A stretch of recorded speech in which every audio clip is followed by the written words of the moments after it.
Boxed in by a military coup and with nowhere else to go, Mali's leader is leaving office.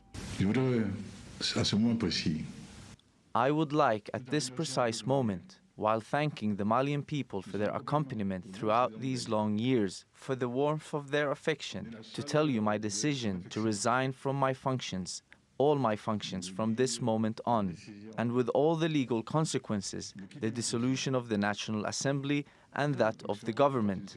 Keita took office after a landslide victory in 2013, but has faced calls to resign since he was re-elected in disputed polls 2 years ago. Protesters have accused him of corruption and cronyism, and an insurgency in the country's north by groups linked to Al-Qaeda and Daesh have fueled dissatisfaction with the leadership. Residents of the capital, Bamako, have welcomed the military's intervention. We are very happy because this is a liberation for the people of Mali. All of Mali's people were waiting for this day. All of Mali's people were waiting for the leader and his men to allow us to breathe. 4 in 10 people live in poverty despite the country's productive gold mines and cotton farms. Mali's 2 biggest moneymakers account for 86% of exports. But its ability to sell those goods has crumbled due to the political turmoil and supply chain disruptions caused by COVID-19. Australia-listed shares in Resolute Mining fell 18% after the president resigned. It tracked a broader sell-off in mining firms with exposure to Mali. With calls for a quick resolution to the political crisis, Mali's mutineers turned leaders have promised to hand over power soon. Civil society and political social movements are invited to join us to together create the best conditions for a civil political transition leading to credible general elections for the exercise of democracy through a roadmap that will lay the foundations for a new Mali. Despite the turmoil, the World Bank still expects the economy to grow around 5% this year. But the lender says stability will be the key to unlocking Mali's potential. Paolo Montecillo, TRT World.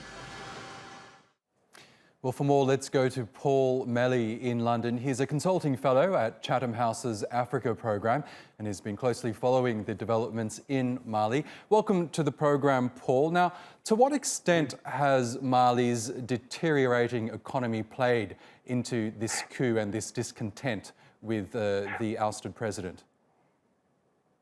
I don't think the deterioration in the economy is the biggest driver, but we mustn't forget the impact of COVID-19 in the last few months. As your correspondent mentioned, the growth projection was for 5% this year, but the IMF has recently revised that right down to 1.5. And when you allow for the fact that those gold mines are nowhere near Bamako, they are in rural areas in the west and in the south.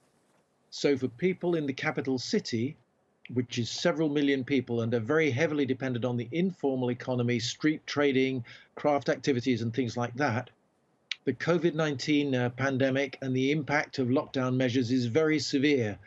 And probably those people will be suffering a real fall in living standards. And there have been some long-term economic pressures as well, because Mali used 10 years ago to be a significant tourist destination. But because of the jihadist campaign in the north, those tourist areas, destinations such as Timbuktu, for example, are no longer safe to visit. The tourist industry has basically collapsed, and that has left a lot of people in sectors such as restaurants, hotels, unemployed or with very slender incomes. So the pressures are there. I don't think you can say the economic crisis is what's immediately caused this, but it's certainly a contributing factor. Now, we're hearing that the various mining companies that are extracting gold in the country are operating as normal. They operated as normal as well during the 2012 coup. But how would you describe Mali's economy right now? We know that gold and cotton are 2 major industries for the country, but what's the situation overall? Well, most Malians live in rural areas and they live as smallholder farmers, growing a mixture of cereal crops, millet, maize, and so on, and where possible, cotton as a cash crop to supplement their incomes. And the areas where the mines are tend to be very, very concentrated just in parts of the south and the west. But in most of the country, people are living really just from agriculture and sometimes also from livestock herding. And then it's only really in Bamako, the capital, that you have an urban economy, if you like, with a lot of trading and service businesses. Even so, there's very, very little industry. There's a tractor assembly plant. There are one or two textile factories. But Mali isn't really an industrial manufacturing country at all. And it's also landlocked. So all imports, all exports carry an extra cost burden. So compared with other countries in West Africa, such as Cote d'Ivoire or Senegal, Mali has that disadvantage that everything has extra transport costs, and that makes it hard to attract investors. And of course, the security climate doesn't help either. No, and the soldiers who ousted President Keita say they're looking to hold elections as soon as possible. But will a new leadership be able to set Mali back on track, economically speaking? I think it is possible that they could, because although the security crisis is very severe, it is concentrated really in two main regions. It's concentrated in the far north, which only has a very small proportion of the population, and then in the center. But altogether, the crisis-affected regions may be home to perhaps 15% of the population, 20% of the population. So if there is a government with a stronger strategic economic approach, a stronger approach than President Keita would offer, then it may be able to get the economy back onto a stable course.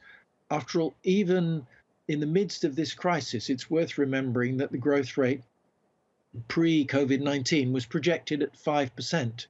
So that gives you some idea of the potential that's there. And 5%, although the population is rising steadily, it is not rising at that pace. So the economic growth rate was on track to deliver slowly rising living standards. Okay. So I'm so sorry to interrupt, Paul. We will have to leave it there, but thank you so much for your analysis here on the program.